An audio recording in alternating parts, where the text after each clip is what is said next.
அப்படி அறுந்து போன ரீல்ஸ் எல்லாம் கொஞ்சம் என்னன்னு பாப்போமா? கேஸ் சிலிண்டருக்கு மானியமா 100 ரூபாய் தரேன்னு சொன்னீங்களே, தந்தீங்களா?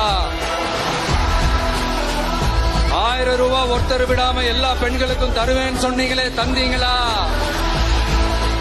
டீசல் விலையில மீதி இருக்கிற 3 ரூபாய் குறைப்பேன்னு சொன்னீங்களே, குறைச்சிங்களா? நீட்டு தேர்வை ரத்து செய்வோம்னு சொன்னீங்களே, ரத்து செஞ்சீங்களா? கல்வி கடனை ரத்து செய்வோம்னு சொன்னீங்களே, ரத்து செஞ்சீங்களா? இப்படியே நம்ம கேள்வி கேட்டுக்கிட்டே இருக்க வேண்டியதுதான். இவங்க கிட்ட இருந்து எந்த பதிலும் வரப்போறது இல்ல. ஏன்னா இருந்தாதானே. அதனால நான் உங்களை கேக்குறேன், செய்வோம் செய்வோம் செய்வோம் செய்வோம்னு சொன்னாங்களே, செஞ்சாங்களா? சத்தமா சத்தமா? மை டியர், வேணாம் வேணாம் வேணாம் அப்படி